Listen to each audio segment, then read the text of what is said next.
Hello. Hello. Mambo? Poa. Nimeshamaliza. Sasa nikujie. Sawa babe. Haya.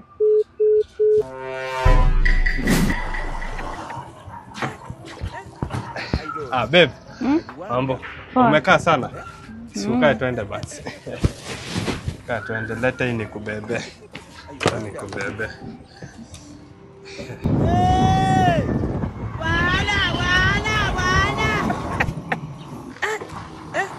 I Lord. I wonder. Ni aje? Aje bwana. Uko poa sana.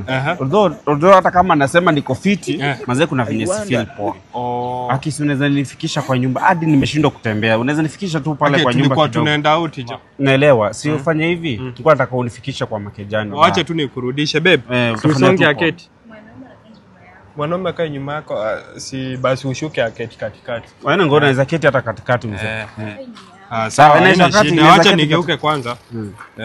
Itakuwa tu fit. Haya kaa basi twende. Mimi naweza keti tu katikati, bora yake unifikishe bro. Bebuka.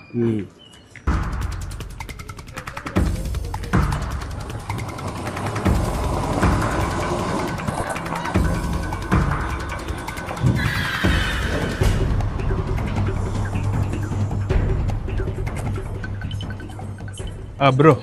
Si hapo uko sawa? Hapa niko fiti mzee. Okay. Asante umefanya fiti. Haina shida, wewe tuonane. Tutapanga sasa nyingine. Sawa, baadaye. Haya.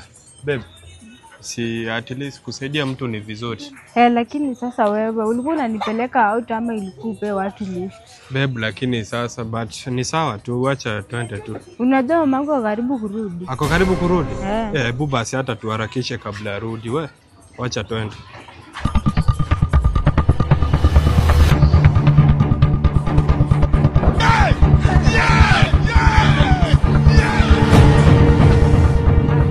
Oi. Mr. Ben. Niaje? Fiti man. Uko fiti? Kabisa. Mazee nataka kukutana na clan fulani hapa. So nipige kilift hivi uniache hapo. Haina shida, si ukalie twende. Kidogo mama apendangi mwanaume akikaa nyuma kaa. Mimi bora tu nimepigwa lift. Mimi sina shida.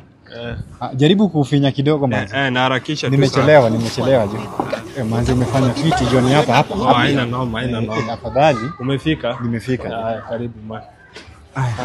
Wewe tuchekiane. Sikabanja. Haya. Bebu twende sasa. Sasa tufanye hivi. Kwa nirudishe kwa nyumba. Bebu si hatujaenda out. Si kazi yako ni kubebana. Nirudishe, mamangu amesharudi sasa hivi. Uko sure ni kurudisha? Nirudishe. Sawa.